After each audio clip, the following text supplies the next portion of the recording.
Summary of Daf Samaches, both the Maimer and Beer on the first Maimer, Moshe Yedber, והאלוקים יעננו. So the pasuk says that Moshe speaks and Hashem will answer with a voice, and the Gemara explains that Hashem answered at the same volume as Moshe's voice. So the Maimer asks, what does this mean? The first two dibros, the first two commandments, were said only by Hashem. And then the rest of them, Hashem said, and then Moshe repeated. So where was Moshe the one speaking and Hashem repeating? Also, why is it in future tense? Hashem will answer, Moshe will speak. It should be in past tense that Moshe spoke and Hashem answered if it's talking about Matan Torah.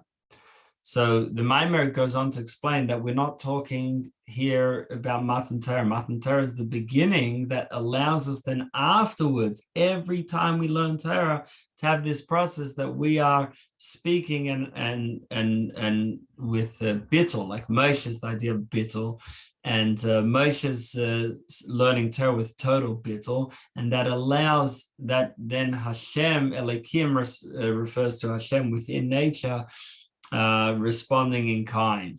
To explain further, so we know that Rabbi Yosef says that if not for this day, the day of Shavuos when the Torah was given, how many Yosefs would there be in the market?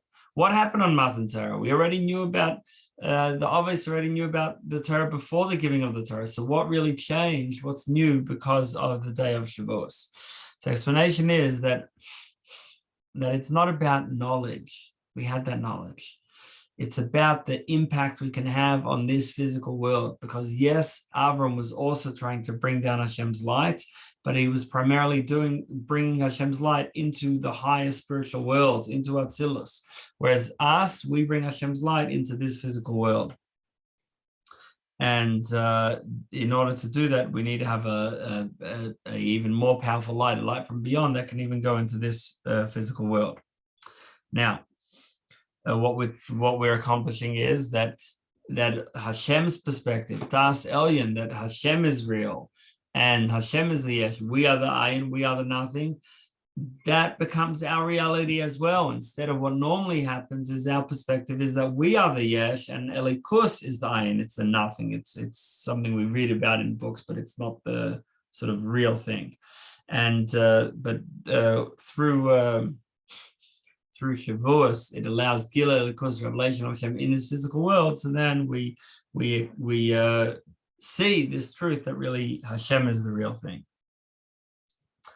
and we're able to accomplish that through our Torah since Shavuos, and especially through learning with bittul, through self-nullification, that Hashem can just speak through us, and that's the idea of Moshe.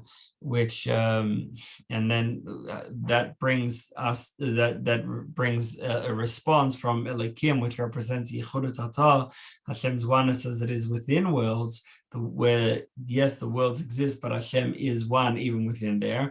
And then we say no, that even within worlds they'll accept the Yichud Elah perspective, which is the perspective of Moshe.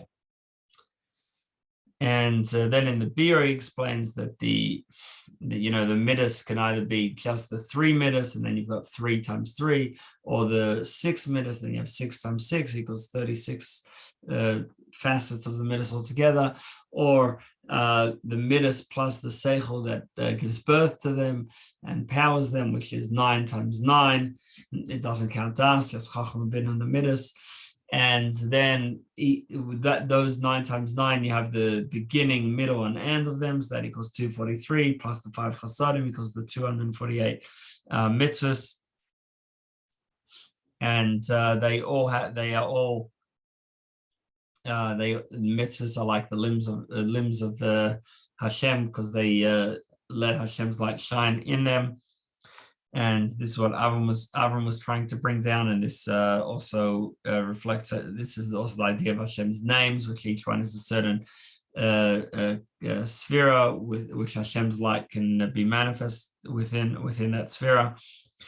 But either way, Abraham could only bring Hashem's light down within Atzilus, whereas Moshe brings it down even to Biyah, that in the lower worlds as well, we should be able to have godliness. And that's the idea that now we can have holy items within this physical world that the others couldn't do because their main focus was on the spiritual space.